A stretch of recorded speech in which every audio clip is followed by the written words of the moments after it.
acho muito engraçado, agora que eu tô completando um ano de live, daqui a pouco eu acho que não sei se já fiz aniversário, tá? Eu vou ver a primeira live que eu fiz, né? Mas eu acho engraçado que o pessoal que produz conteúdo no YouTube, político, né? Eles ficam numa sofrência, ai, vai dividir no mesmo tempo a entrevista como é que é o nome do político lá do PCdoB, Aldo Rebelo, no mesmo tempo, que coisa, e fica naquela sofrência, naquela coisa. Gente, para com isso, não dá certo isso. Ai, vai dividir o público. Ai, você vai fazer a live na mesma hora da live do Atushi. Que horror. Gente, sem sofrimento. Por favor, cada um fica onde quer. Para com isso. Não tenho medo, não. Não precisa ficar esse negócio da sofrência, não. É um público maravilhoso aqui sempre. Precisa disso. E tem outra. Função de uma live extrapola essa pouca. Isso é discussão pequeno burguesa. Gente que fica mendicando. Não gosto de mendigar like. Tá? Não gosto de mendigar inscrição. Fica claro isso? Que eu sou meio nervoso, mano. Eu gosto de coraçãozinho. Isso eu gosto. Eu quero mais. Eu sou ambicioso. Eu não gosto dessas porcarias, não. Para com isso. Eu dou risada, porque daí você perde o essencial, você perde a discussão, você perde a dimensão política, a dimensão do debate. Fica nessa sofrente, não sei o que, vai dividir. Para com isso. Vamos pro papo reto, vamos fazer a live, vamos fazer a discussão aberta aqui, vamos falar, vamos mostrar a cara, certo? Desculpa, mas eu penso assim. Muita sofrência para tudo que é lado. Eu quero tocar, quero fazer a música. Nem monetizei meu YouTube ainda. Tô nem preocupado, para falar a verdade, disso com você. Sabe por quê? Porque isso é a preocupação menor. Eu tô preocupado com a democracia brasileira, de coração. Coração. Fico preocupado também quando fazem entrevista com o Lula. Aí divulga super mal a entrevista com o Lula. Ninguém vê.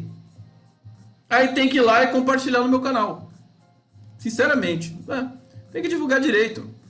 Ver os canais corretos para atingir a amplitude. Então, eu vejo muita gente confusa aí nessa cena, na própria cena digital. Mas, enfim, só pra gente dar o boa noite aqui, pra gente conversar. Porque tá acontecendo coisas interessantes no Brasil, né? A gente tá vendo... Que dia que é o ano da minha live? Alguém sabe? Alguém sabe que dia que a minha live vai fazer um ano? Deixa eu ver aqui. Só 17 mil inscritos, tem criança com mais de... Olha lá o Botelho Pinto sofrendo aqui na minha live também. Oba, tem Bolsominion na minha live aqui? Ah, que gracinha. Eu adoro trollar gente burra. Fala sério. Tá querendo me comparar com um youtuber criança, querido? Não faz isso comigo. Tenha respeito por si próprio e pelas crianças. Cadê a Pikachuzinha koala fofinha? Lula livre. Que lindo. Deixa eu bloquear esse cara aqui, porque ele foi muito idiota aqui. Pera aí, calma. Idiota eu bloqueio. Cadê? Aqui, ó. Tchau. Vai embora. Vai curtir a TV Record que você ganha mais. Deixa eu ver se tem mais alguma coisa aqui. Aí, só amor na minha live. Coração, beijo, tal. Vem o cara sofrer aqui na minha live. Para com isso. Ó, ratos. Ratos do Brasil. O Lobão, né? Lobão saiu do barco fantasma do navio fantasma Bolsonaro, né? A gente tá mergulhando num processo diferente. Muita gente cética ainda, muita gente ainda não acredita. A carta que o Bolsonaro divulgou é muito parecida com a carta do Temer. Muita gente também fazendo já 1000 prognósticos, né? Aí a piracema também de apostas furadas por aí, né? Mas o que eu quero dizer é que ela lembra aquela carta que o Moreira Franco escreveu e o Temer assinou. Aquela carta que foi o verba volant scripta manent, que tinha uma epígrafe em latim, né? Que parece que foi escrita pelo Moreira Franco. Curioso, porque essa carta que o Bolsonaro divulgou, aí eu quero fazer uma análise com vocês linguística, tá? Análise linguística, porque são confluências e transversalidades de gênero, e de dicções e de discurso, que como a direita não tem conteúdo, o que ela fez?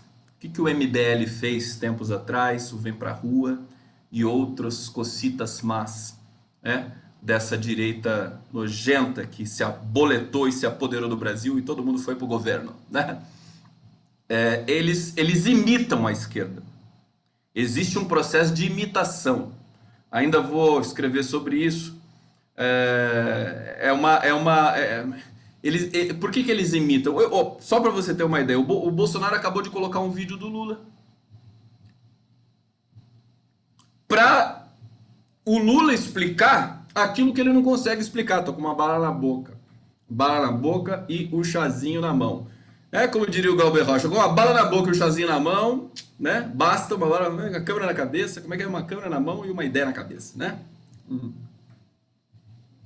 Um óculos nos olhos e um gorro na cabeça. Botou um vídeo do Lula. Tudo bem? Oi. Oi. Cadê meu coraçãozinho? Vocês estão bem? Ou vocês estão?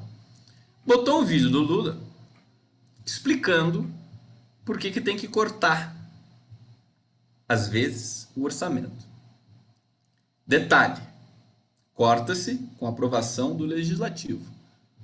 Por isso também aqui existe uma coisa no mundo chamada política. Chamada democracia. Né? Você colegia as decisões de um país tão grande e não toma as decisões da sua cabecinha. No caso do Bolsonaro, a cabecinha de cocô do Bolsonaro.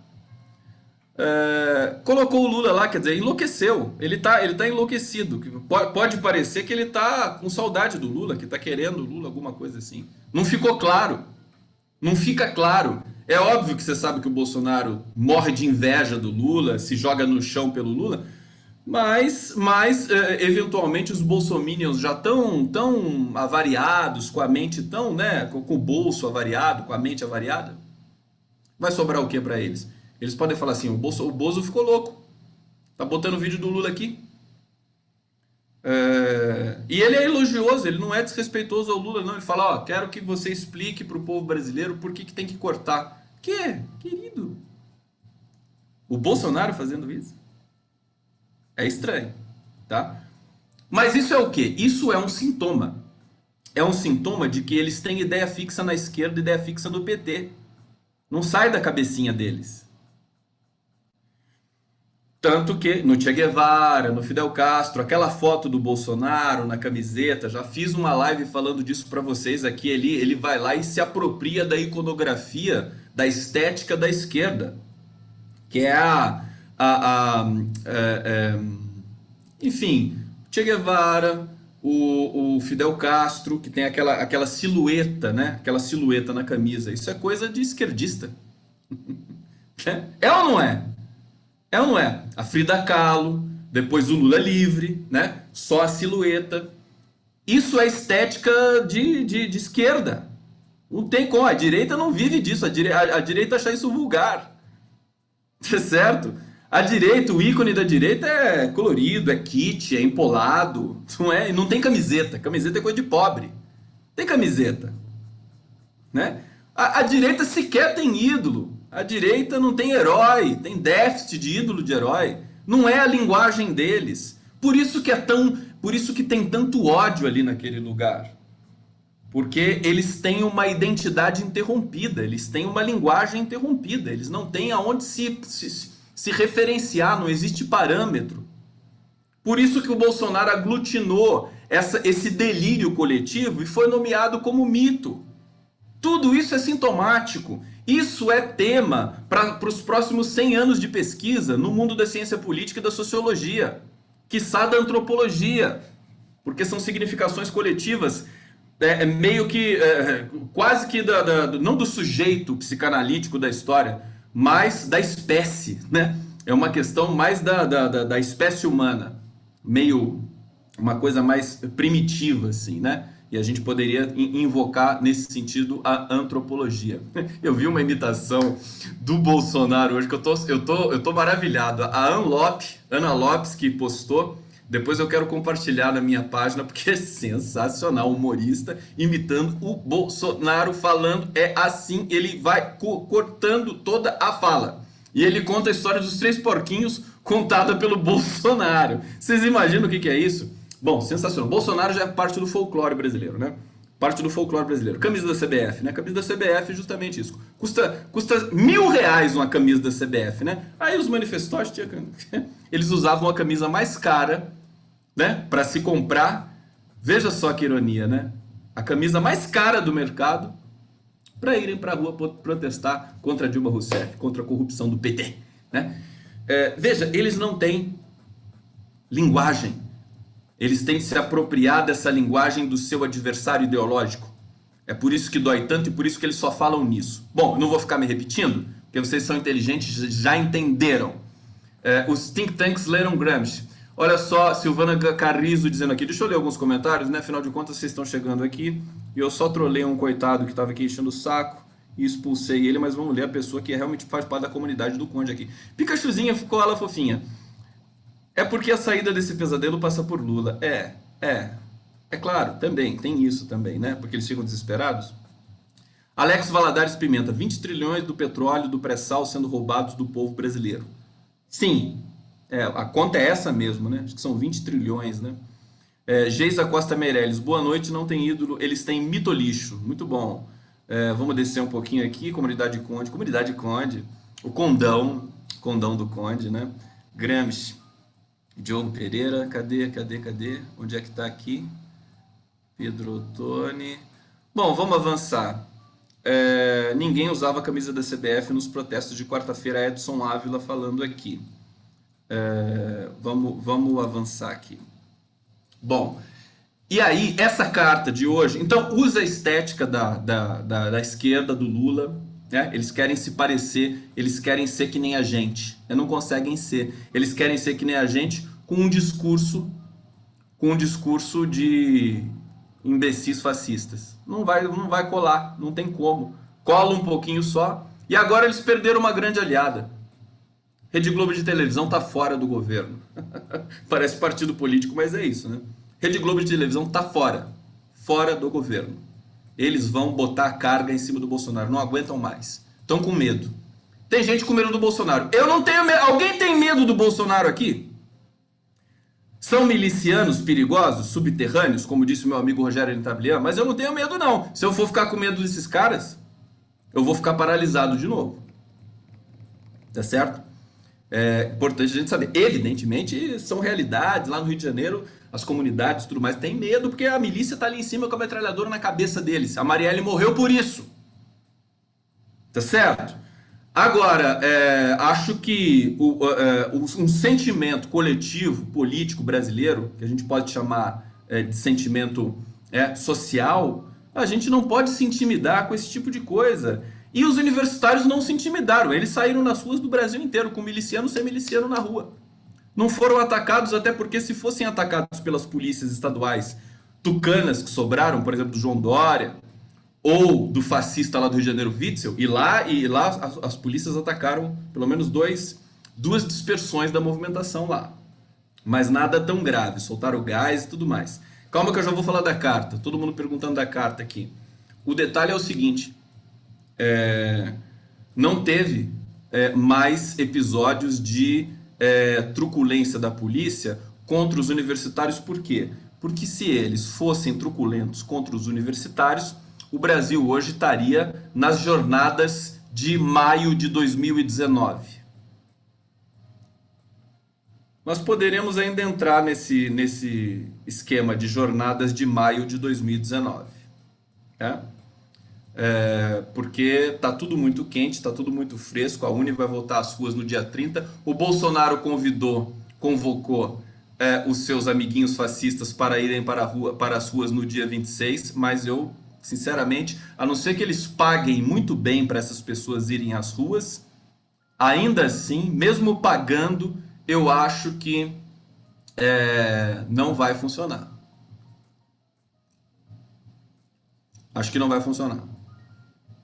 É aquela história do Collor. Não me deixem sozinho. Saiam às ruas de verde e amarelo. Quando o cara entra nesse discurso, o que as pessoas têm de entender, evidentemente, seguinte, as pessoas têm de entender é que a linguagem, ela denuncia certos processos históricos. A linguagem não é aquela coisa de dicionário, você entendeu? O sentido não é assim, queridos, é outra história. É por isso que eu me ressinto tanto como linguista do nível muito precário de interpretação de texto do jornalismo brasileiro, por exemplo, e também do mundo do direito brasileiro. Eles ignoram as teorias contemporâneas de linguagem, ignoram a psicanálise, ignoram a linguística. Existem protocolos novos de interpretação de texto.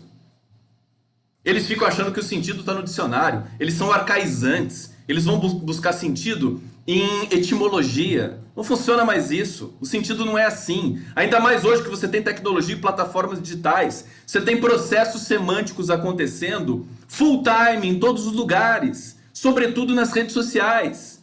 Então a imprensa fecha os olhos, ela fica assim cega para esse tipo de fenômeno, ignora Facebook, ignora Google, ignora tudo. Quer dizer, faz beicinho porque não consegue compartilhar dessa complexidade, porque não é mole.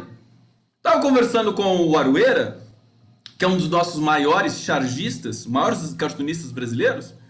Inteligentíssimo, Arueira. Eu perguntei pro Arueira assim, o que você acha do meme? Tem gente que não gosta de meme, né? Ai, coisa de internet, preconceito. Ele acha uma das coisas mais geniais da história. O meme é importantíssimo. O meme, essa piada, o Bolsonaro vendo Lula, né, lá em Dallas, né? Isso é um meme. É muita intertextualidade, é muita transversalidade linguística. Isso é complexo. Não é qualquer cérebro que processa isso. Pro cérebro, por isso que tem muita gente que não gosta, porque pro cérebro processar isso é preciso um momento de adaptação e, quiçá, de geração. Né? É preciso atravessar uma geração. Nosso cérebro é adaptável e a evolução é muito rápida e agora está em um processo mais acelerado ainda. Então tudo isso, fake news, por exemplo, hoje eu fiz entrevistas que redundaram em muitas explicações sobre fenômenos de fake news, de tapeação do povo brasileiro, de cooptação do MBL, do Vem Pra Rua, como movimentos de aproximação de uma juventude despolitizada, que não tinha a menor ideia do que fosse política, e esse produto chegou perto dessa juventude, através do MBL, através do Vem Pra Rua. Todo mundo ficou encantado com isso ali. Foi muito gostoso, porque a política dá tesão, a política é muito interessante. Só que você tem de estar conectado com a história. Não pode ser um produtozinho, uma micareta qualquer, entendeu? E eles fizeram essa micareta, esse grande carnaval. E aí a gente viu o que aconteceu no carnaval de 2019 no Brasil. Bolsonaro vai tomar no U, né? No U, porque tem crianças aqui assistindo a live do Coen, dá licença. Bolsonaro vai tomar no U. O carnaval anunciou o que ia acontecer com essa movimentação dos estudantes, né? Fortíssima. Então não é hora para intimidações. Aqui na live do Conde você não vai encontrar isso. Evidentemente, eu tenho espaço aberto democrático no meu canal para entrevistar as pessoas mais de inclinações mais extravagantes que você possa imaginar, e nós teremos espaço para o contraditório sempre. Mas aqui, essa live aqui é um pouco um voo solo, então eu posso dizer para vocês, é um pouco aquela pegada de não se intimidar de jeito nenhum com nenhum processo, com nenhum retrocesso. Então, eu sempre tenho dito o seguinte, queridos. Hoje você tem que fazer duas análises sempre de conjuntura. Uma, você considera a história, você considera a política, você considera os processos, aqueles dos quais você dispõe de ferramentas de análise. Ferramentas de análise. Interpretação de texto, interpretação histórica, conexão, né? Algum tipo de intuição que você tenha trabalhado ao longo da sua história. E você consegue ver mais ou menos o que está acontecendo na cena política. Quem está caindo, quem está subindo, quem está em alta, quem está em baixa. Agora, quais são as alianças que estão assim no horizonte, etc. Agora, você tem também, dada a circunstância de nós termos sabotagens em curso através de WhatsApp, através de manipulações de notícia, através de produção de fake news, etc., nós temos de ponderar com uma segunda análise anexada, né? Então, eu vou fazer com vocês aqui a primeira análise. Depois eu faço a segunda. A primeira análise sobre a cena que nós estamos vivenciando nesse momento. Tá certo?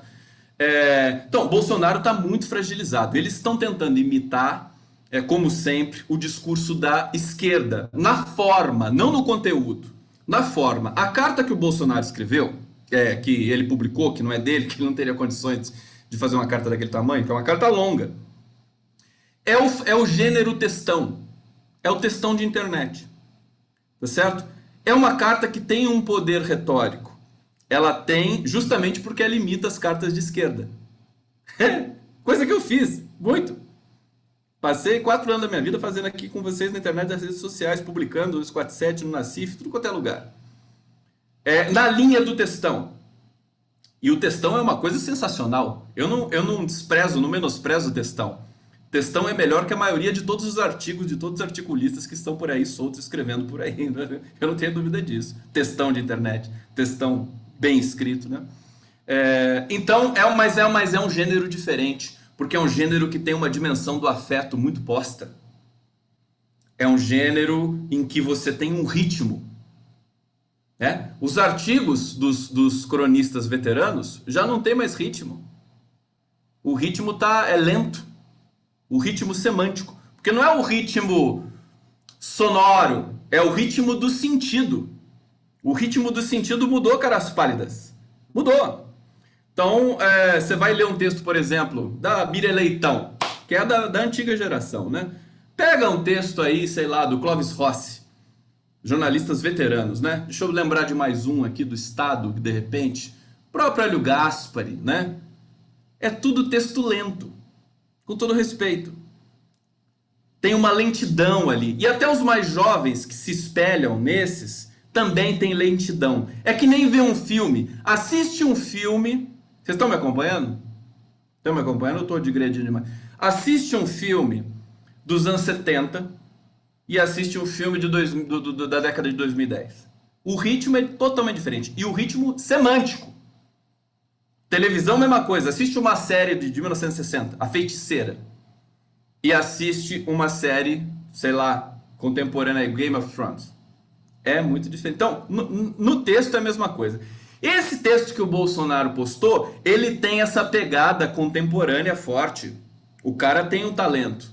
Só que, enfim, não é uma Brastemp também, né? Vamos falar sério, que eu vou ler alguns trechos para você, mas não é tanta coisa. Eu tô empoderando esse cara um pouco, porque para dar a dimensão de que eles estão imitando a esquerda, eles querem imitar. Só que os pressupostos são muito frágeis. Quer ver? Eu vou ler um trecho da carta aqui para vocês. Peraí.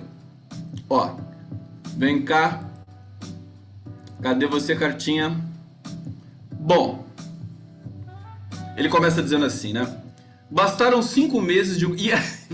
Pera, para tudo.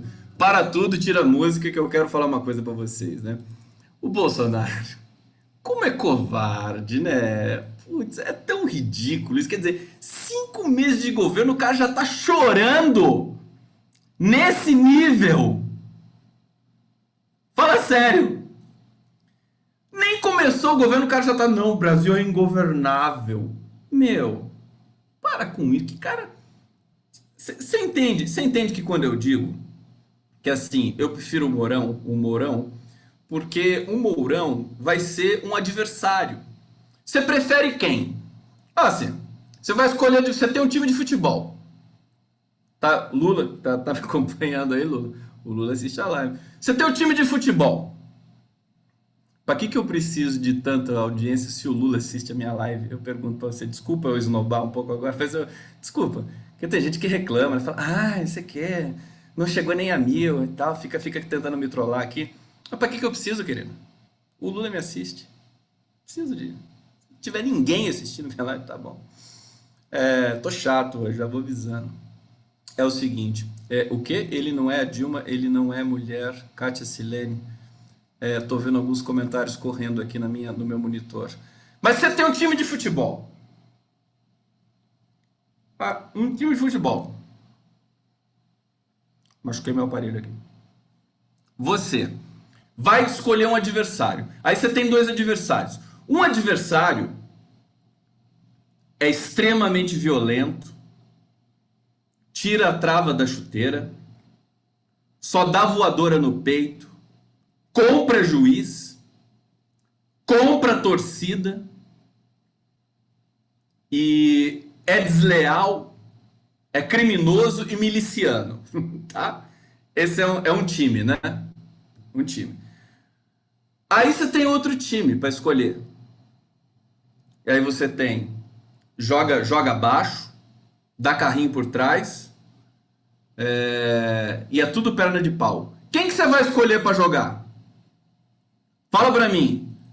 Vocês sabem de que eu tô falando? Sabem de quem que eu tô falando? Eu tô falando do Bolsonaro e do Mourão. Quer dizer, Bolsonaro violento, assassino, genocida, miliciano, racista, compra, né, tira a trava da chuteira, compra torcida, compra juiz. Você vai jogar com esses caras? Não, eu não quero jogar com esses caras. Eu quero jogar com o time perna de pau. Mourão é perna de pau, politicamente. O governo vai cair no colo dele com a queda do Bolsonaro. Mas vocês acham que o Bolsonaro vai cair ou não vai cair? Quem acha que o Bolsonaro vai cair aqui? Eu acho. Então, a carta é isso. Então, em primeiro lugar, a carta, o tom, o ethos da carta, ela revela uma realidade. Revela a realidade de que o Bolsonaro se fragilizou. Ele está respondendo a isso. Esse é o detalhe. Eu não quero ler a carta com o significado de cada palavra. Eu quero saber o que ela significa na sua completude, na sua inteireza. E nessa inteireza, a carta significa que o Bolsonaro está em maus lençóis. Ele está acuado, ele está com medo. Tá? Toninho Bispo pergunta se você acredita que o Mourão será diferente. Eu não quero pensar se com o Mourão vai ser diferente. Eu só quero que o Bolsonaro saia da vida do país. Eu só quero isso. Depois eu vou pensar no Mourão, se for o caso. Não vou ficar pensando antecipado no Mourão, desculpa.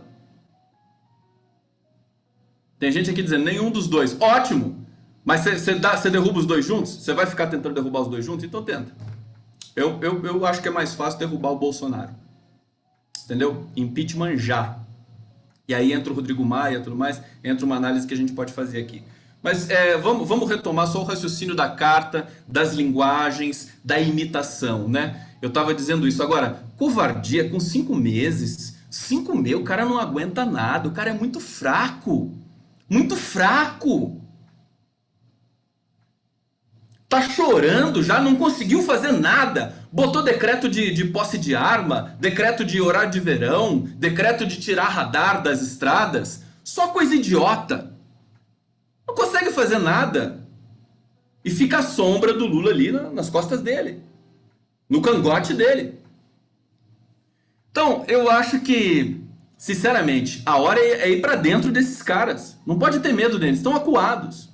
Acho que vai ser um fiasco a manifestação do dia 26 que ele convocou. Ainda bem que ele convocou.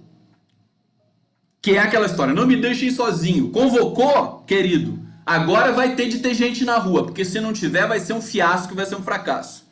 Então rebola aí nos 30 para poder levar gente pra rua no dia 26. Quero ver se vai conseguir levar gente na rua no dia 26. Não vai conseguir. Não vai conseguir porque o bolsonarismo está desmobilizado. Está desmobilizado. A gente vê isso, não tem bolsomínio aqui, por exemplo. Cadê bolsomínio aqui na minha live? Antes tinha um monte, agora não tem mais. Bom, muita covardia. Muita covardia. Sinceramente. É deprimente ver alguém... Eu tenho alergia à covardia. Quando eu vejo gente covarde, inclusive na transmissão, né? Ai, não pode passar live. Eu já... Sabe, eu já fecho todas as portas porque eu tenho uma missão aqui comigo, embutida, política pela democracia brasileira, e não para ficar aparecendo, não tenho a menor vontade disso. A hora que o Lula voltar, a hora que a democracia voltar ao Brasil, provavelmente eu vou parar de fazer live. Não me interessa. Eu tô fazendo até voltar, entendeu? Até voltar. Aí eu vou, sei lá, vou tomar banho de cachoeira, entendeu? Vou fazer outra coisa. Então me dá alergia e acho que é o ponto aqui do nosso trabalho. A carta, vamos à carta, tem a dicção É aquela história assim, tem cara, anda que nem, né? Tem pinta de um textão de esquerda, mas é um textão de direita.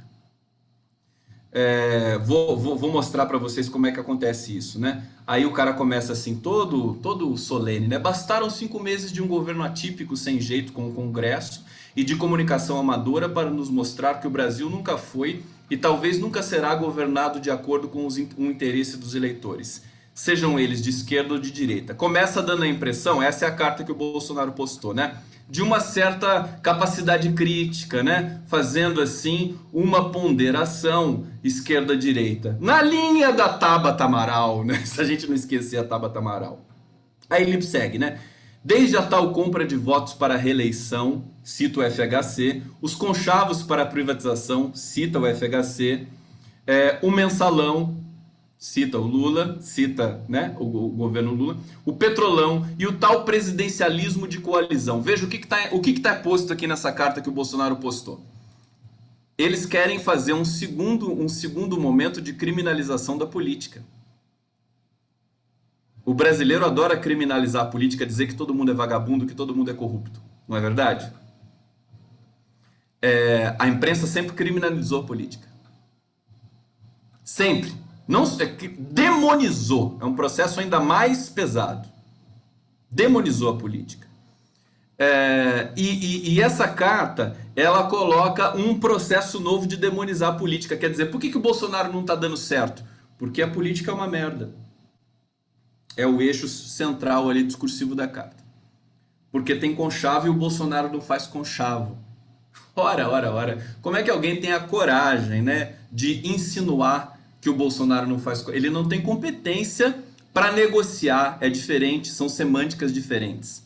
Eu acho que a semântica de que o Bolsonaro é um salvador da pátria que não tem competência... Ah, Dilma Rousseff não tinha competência.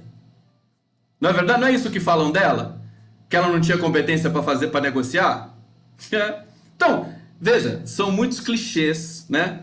E que passam por um ar nessa carta aqui de sedução, porque a carta é bem escrita, tem um português mais razoável aqui, né? Aí diz, o Brasil é governado exclusivamente para atender os interesses de corporações. A palavra-chave é corporações. Tanto que estão comparando essas corporações com as forças ocultas que o Jânio Quadros, que renunciou com 6 meses de governo, disse em 1961. O Jânio Quadros falava em forças ocultas.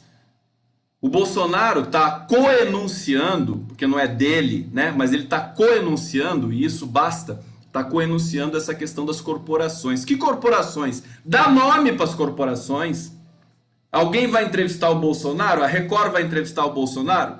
Aí segue, né? Não só políticos, mas servidores sindicalistas de toga atacando o STF e grupos empresariais bem posicionados nas teias do poder. Olha como isso parece texto, enfim, é texto de esquerda, ele tem o formato da esquerda, tá certo?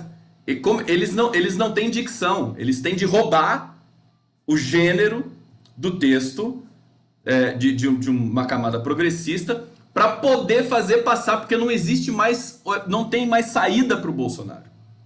Essa aqui é a última chance dele. Aí ele diz, os verdadeiros donos do orçamento. Parece coisa do Emir Sader. Tá certo?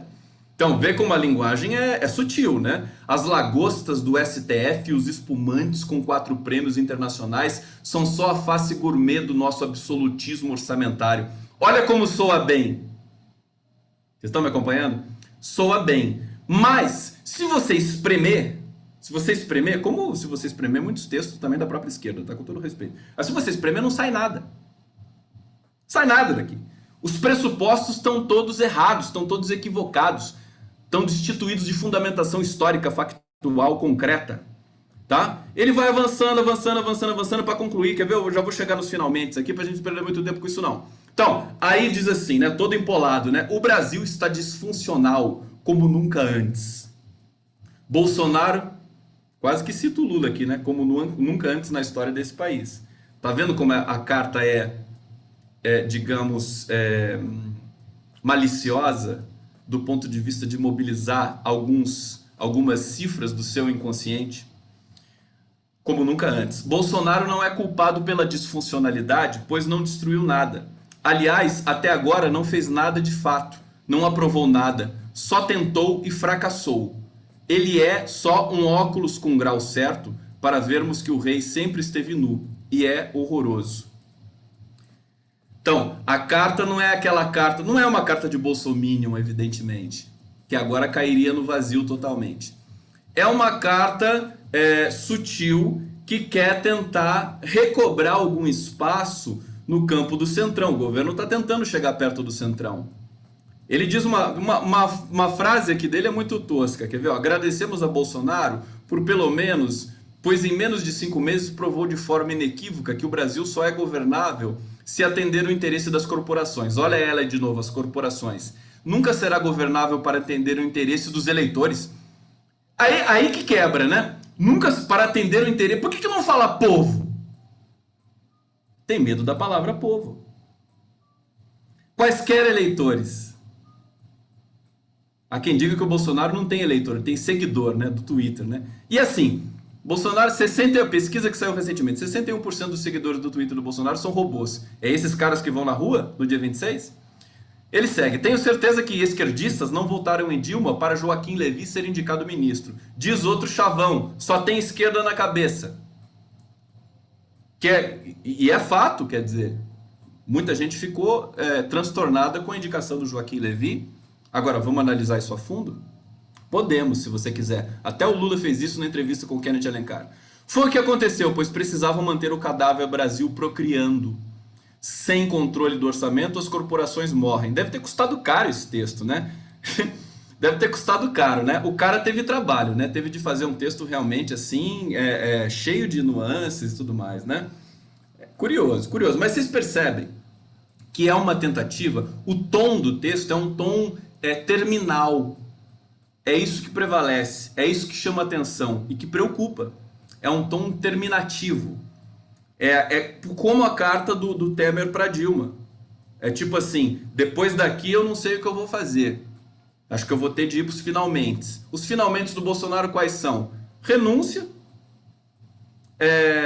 Um cara tão covarde que com 5 meses de governo já está jogando a toalha? Já está desistindo? Já está se vitimizando? Como é que fica isso? Que já está dizendo que não vão me pegar? Vai continuar? Quer dizer, o cara é covarde.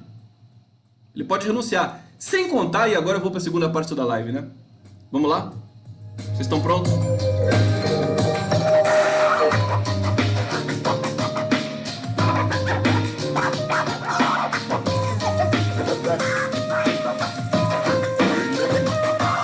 A gente falando aqui, suicídio. Não, mas atentado forjado, eu não duvido. São capazes de tudo. Esse é o problema. A gente está lidando, e nesse caso, eles são subterrâneos e tudo mais, essa coisa de atentado, eles são muito ficcionados, eles são muito fissurados em morte, né? Bolsonaro, família Bolsonaro, é pistola pra lá e pra cá, é só morte, morte, morte, né? Então, tem um perigo sim, mas enfim, sinceramente, depois da manifestação do dia 15, eu não tenho medo de nada, mas podem fazer o que quiserem, pode se jogar no chão, simular 500 mil facadas na cabeça do Bolsonaro, que não vai adiantar. Ele já é o cadáver político que, enfim, para onde ele deveria ter sido jogado já há muito tempo, tá certo? Consenso agora, né? Ninguém aguenta mais isso. E a Globo desembarcou e é sobre isso que eu quero falar. Estou curtindo aqui a live do Conde pelo canal do Conde, né? Hoje não é TV 247, agora é canal do Conde. Deixa eu ver aqui alguns comentários de vocês. Cadeia nele. Zé Dirceu, né? Voltou, mas o Zé Dirceu não tá abalado com isso. Ele não é fraco. As pessoas acham que as pessoas são fracas, né? Que nem elas. Não é assim. Aline Rangel, Conde, você acha que o Bozo renuncia? Olha, eu tô achando que o Bozo ele não vai renunciar. Eu acho que ele vai sofrer um processo digamos, de expulsão, que pode ser através de um impeachment, Não tem muitas opções, né? Não tem muitas opções. Na verdade, concretamente, ele não está de posse do poder nesse momento. Ele já perdeu o poder. Não é ele que governa o país, porque ele não tem condições. Ele só está num processo de tentar manter as aparências, de que ainda tem o comando de alguma coisa, mas ele não, na prática ele já não é mais o presidente. Esse é o ponto. Vocês percebem isso? Ele não é o presidente, ele não fala com o povo. Ele não deu entrevista porque estava nos Estados Unidos e lá não dá para fugir da imprensa. Então na prática ele não é mais o presidente do Brasil. Ah, quem que é? É uma junta. É uma junta de pessoas. É o Congresso, né? O poder está dividido agora. E não é só o Rodrigo Maia, é o Congresso, é o Senado, a Câmara, o Senado, as forças políticas, os partidos, né? O PSL é um amontoado de interesses, ele não é um partido político. E veja, tem gente falando assim, ele não renuncia, não vamos nos surpreender se ele renunciar, deixando uma carta toda sentida de que o povo brasileiro não entendeu ele. Por que você tem tanta dificuldade de acreditar isso? É muito factível, porque ele já está arregando, ele não tem condições, não tem coragem, está reclamando, está achando muito difícil, porque não é fácil governar o país. Muita pressão, tem que ser bom mesmo. Não adianta você simplesmente ser um pistoleiro, né? Nesse sentido, eu posso dizer para vocês, eu critico o Fernando Henrique Cardoso aqui todos os dias. Mas nesse sentido, ele tinha condições, né, de gerenciar ego, vaidade, entendeu? Delegar, né, ter alguma autoridade. O FHC tinha essas qualidades, inegável. Bolsonaro, ele não tem absolutamente nada nesse campo, né, do gerenciamento público. Eu quero dizer, então, acho que a sequência correta é eu falar da Globo, né? A Globo desembarcou. Eu vou ler aqui uma pequena matéria que subiu no 247. Deixa eu ver se eu localizo ela aqui. Que é o William Bonner, né? O Bonner, que é a voz da Rede Globo, né? É a grande voz do Nacional. Ele fala, acho que no Twitter, né? Em gritaria hostil dos intolerantes, né? Enigmático, William Bonner, mas eu acho que deixa claro que o clima na Globo é de impaciência, né? Chegou no seu limite com o Bolsonaro. Não entregou o produto, não entregou a reforma, não entregou a perspectiva de negociar. E a Globo viu que não dá, que não tem condições. Então é importante que a Globo saia. Eu já disse várias vezes aqui, entre a Globo, ficou até consagrado, né? Entre a briga da Globo com o Bolsonaro, eu fico com a briga. Mas de fato, eu tô com a briga até agora, tô com a briga. E agora a Globo parece que resolveu. Por que eu acho isso, né? Em primeiro lugar, a cobertura que a Globo fez das manifestações.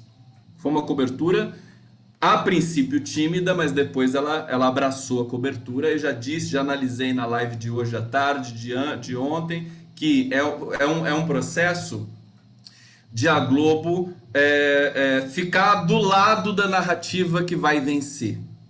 A Globo não gosta de perder, certo? Ela cansou demais de perder para o Lula, para Dilma, então ela quer ficar do lado agora dessa narrativa antes que o PT chegue e tome conta dela. Faz parte da estratégia também, né? Deixa a Globo acreditar que tá com o povo.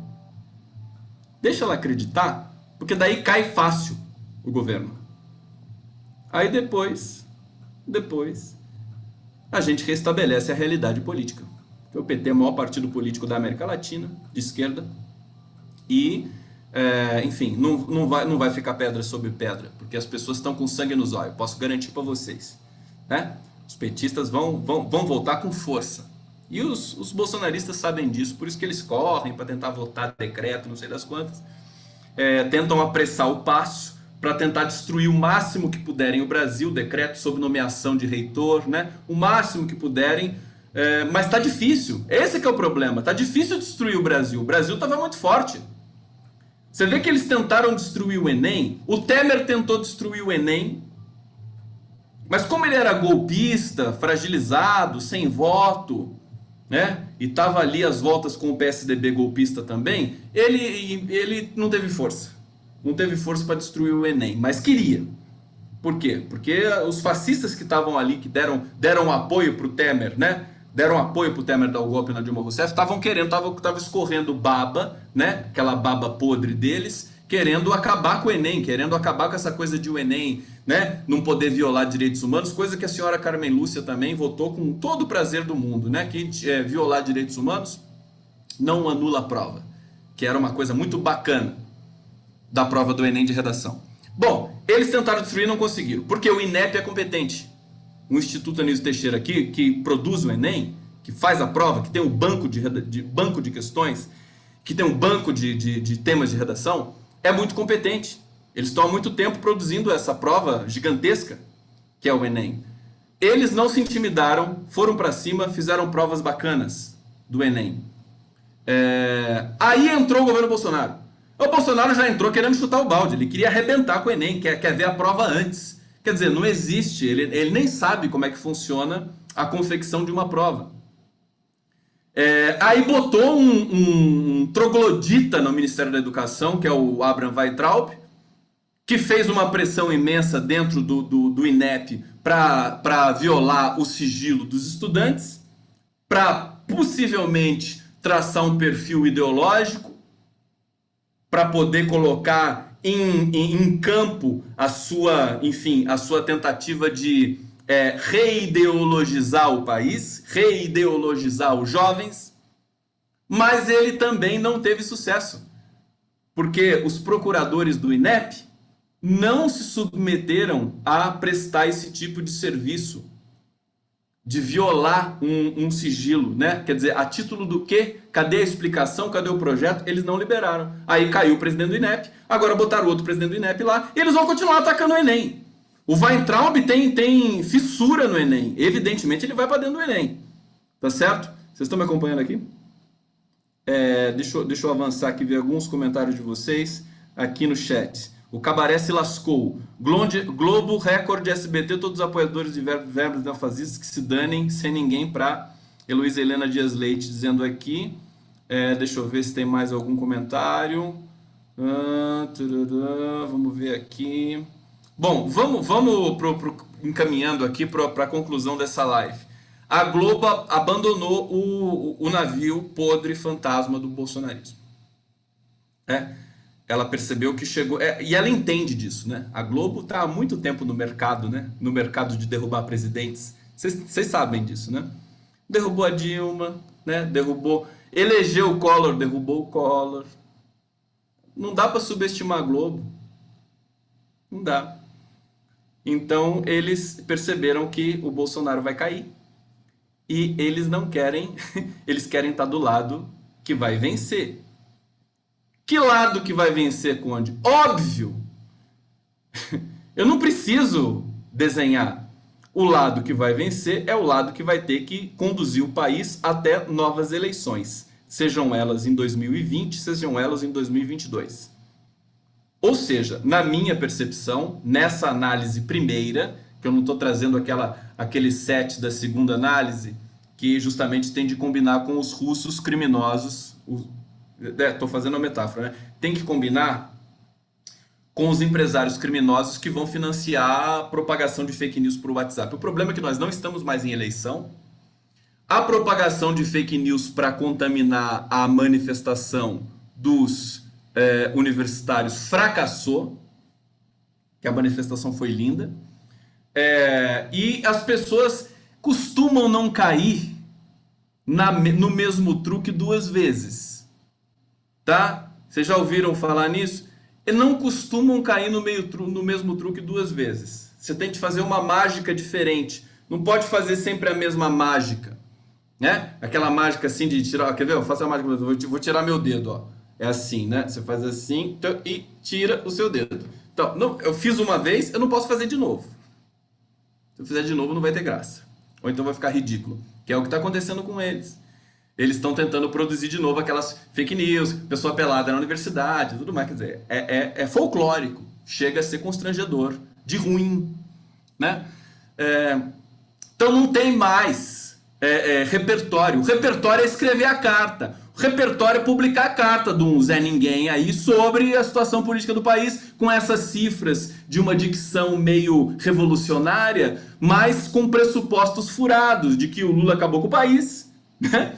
E de que o Bolsonaro é o salvador da pátria. Quer dizer, ninguém vai engolir esse tipo de embuste mais, tá certo? Então, nós aprendemos, esse é o problema. A vida segue, o mundo dá voltas, porque as pessoas vão aprendendo certas coisas.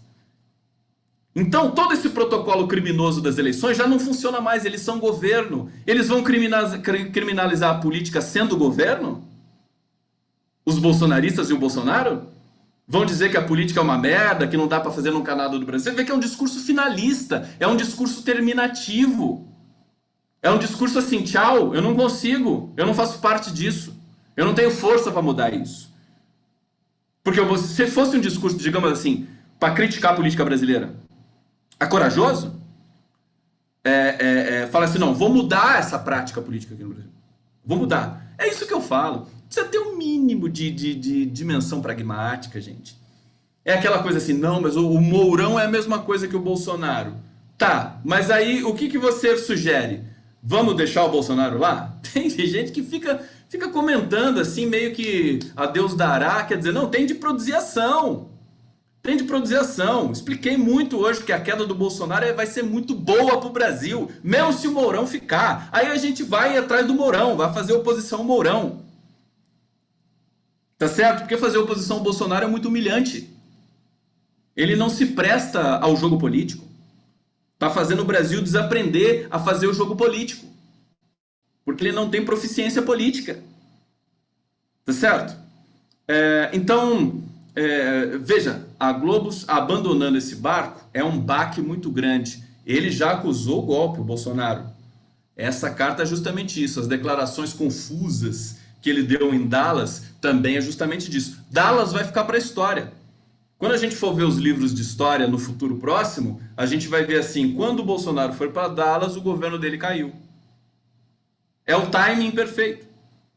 E também é a metáfora perfeita, quer dizer, vai para Dallas, fugindo de manifestação no Brasil, chama os estudantes de idiotas úteis.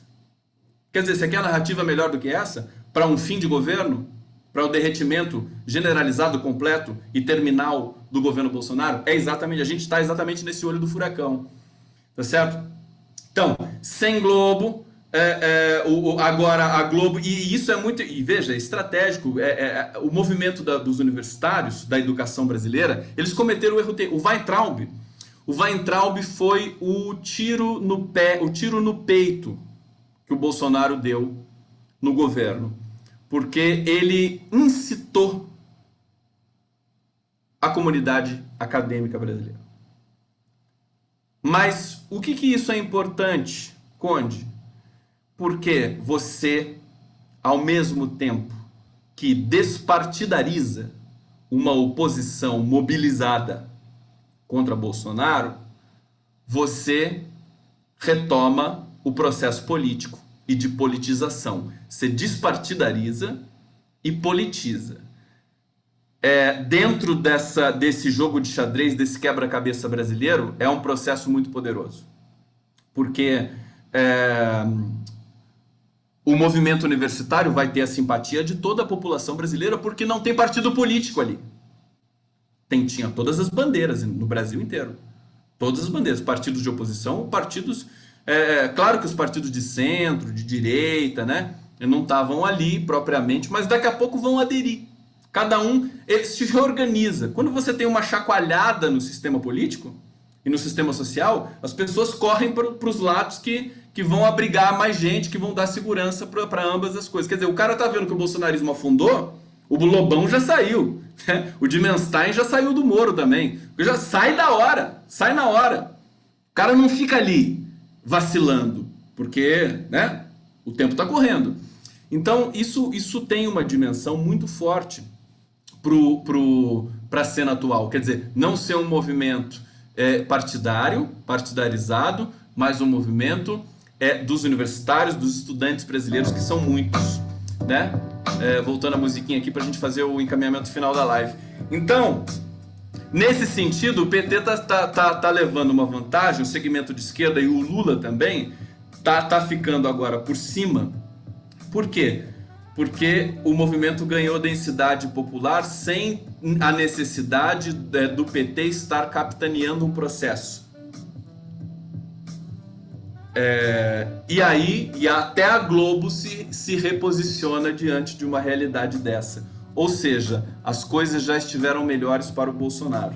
Então eu acho que a gente vai assistir realmente um processo de apodrecimento muito acelerado do governo, do Bolsonaro, sem a menor condição de prosseguir.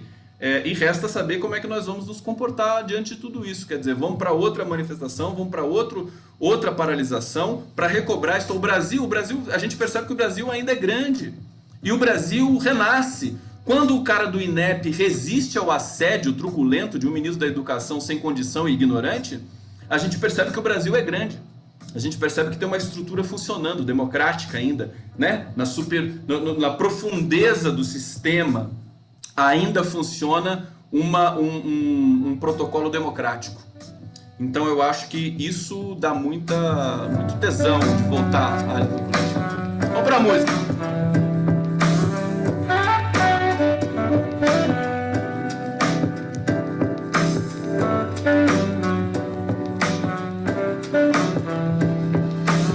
Olha só, vou cantar uma musiquinha hoje do Caetano e do Gil, chamada Desde que o Samba é Samba. A música me veio aqui um pouco de surpresa, um sambinha para desacelerar. Deixa o Bolsonaro acelerado e a gente desacelera.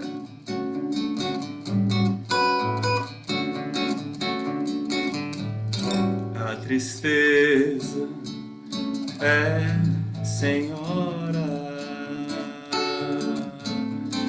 desde que o samba é samba, é assim. A lágrima clara sobre a pele escura, à noite a chuva que cai lá fora, solidão apavora, tudo demorando em ser tão ruim. Mas alguma coisa acontece no quando agora em mim. Cantando eu mando a tristeza embora. O samba ainda vai nascer, o samba ainda não chegou, o samba não vai morrer, veja o dia ainda não raiou. O samba é pai do prazer, o samba é filho da dor, o grande poder transformador. A tristeza é senhora. Saudações democráticas a todos vocês, muito obrigado por acompanhar a live do Conde, um beijo muito grande, a gente se encontra aqui no mesmo local no final de semana, vamos fazer no sábado, eu não vou fazer a live porque eu vou para São Paulo, e aí quando eu voltar eu conto para vocês o que aconteceu lá, um beijo muito grande, até a próxima live do Conde, valeu, obrigado.